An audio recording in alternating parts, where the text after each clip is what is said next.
রাজরাজেশ্বরী সিরিয়ালে আজকের পর্বে দেখা যায় আর একজন বিশিষ্ট রাজা এসে নাটোরে উপস্থিত হয়েছে এবং রঘু রাজা তাকে সম্মান জানিয়ে বলেন, আপনি বসুন, আপনার নাটোরে পদধূলি পড়েছে তার জন্য আমরা ধন্য।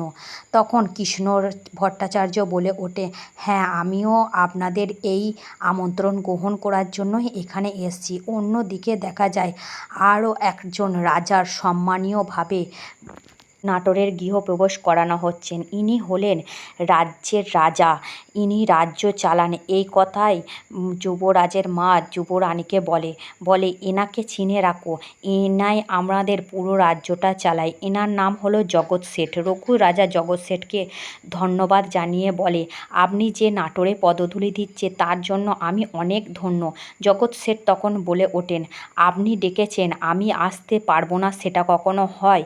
তখন বলে, আপনার জন্য অন্যত্র উপহার রয়েছে। তার আগে যুবরাজের মা বলে ওঠেন, উনি একজন ভালো মানুষ, সৎ মানুষ, উনি আমাদের রাজ্য চালায়। তখন জগৎ শেঠ রঘু রাজাকে হাতে একটা কাগজ তুলে বলে, আপনি দেখুন এখানে কি লেখা আছে। তখন রঘু রাজা দয়ারামকে বলে, দেখুন তো দয়ারাম, যে এখানে কি লেখা আছে। দয়ারাম তখন সেই কাগজ পড়ে বলে যে আপনি শুধু নাটোর নয়, আজকের পর থেকে পুরো রাজ্যে নবাবের পরে আপনার স্থান, আপনি পদ্মভূষণ পদবিতে খ্যাত হয়েছেন। এ কথা শুনে সবাই হাসি খুশিতে ভরে উঠে, উচ্ছ্বাস উল্লাস হয়।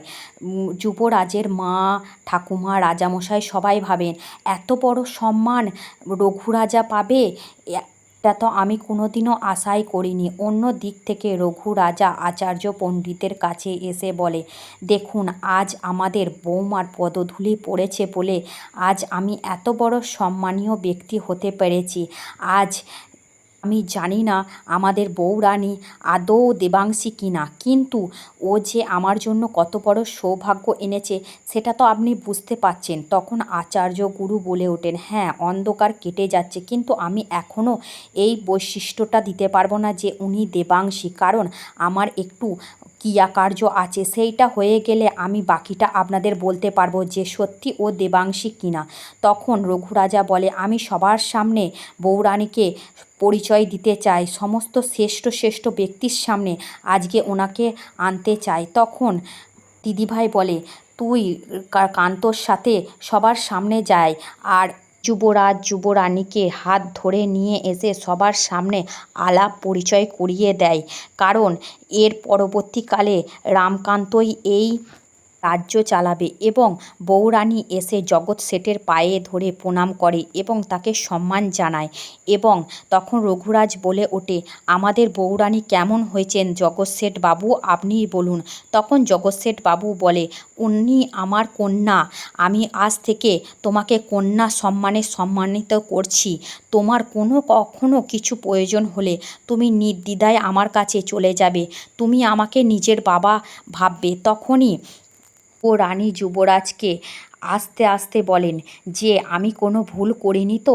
তখন যুবরাজ বলে, আমি যখন অন্যায় দেখেছিলাম তাই আপনাকে বকেছিলাম, কিন্তু আপনি অন্যায় করেননি এখন। অন্যদিকে দেখা যায় পুঁটির প্রচণ্ড শরীর খারাপ, পুঁটি অসুস্থ হয়ে কাশছে এবং খ্যান্তি মাসি বলছে যে আমি এক্ষুনি যুবরাজকে খবর পাঠাবো। তখন পুঁটি তার হাত দুটো ধরে বলে, না খ্যান্তি দিদি, আমাকে এখন খবর পাঠাতে হবে না, আমার এত শরীর খারাপ, তোমাকে গোপন লোকের দিয়ে যুবরাজকে খবর পাঠাতে হবে না। খ্যান্তি দিদি কোনো কথা না শুনে গোপন তথ্য দিয়ে একজন গুপ্তচরকে রাজসভায় পাঠিয়ে দেয়। অন্যদিকে দেখা যায় যুবরাজের মা পিসিমারা বলছেন, বউরানী তুমি এখানে অপেক্ষা করো, আমি একটুখানি পর তোমাকে এসে নিয়ে যাব বৌমা। যুবরাজের ঘরটা সাজানো হোক, প্রস্তুত করা হোক, তারপরে এসে নিয়ে যাব। অন্যদিকে দেখা যায় সত্য এসে যুবরাজকে বলছে যে যুবরাজ, এই আংটিটা দেখুন, একজন খবর তরফ করলো যে আপনাকে বকুল গ্রাম থেকে ডাকছে।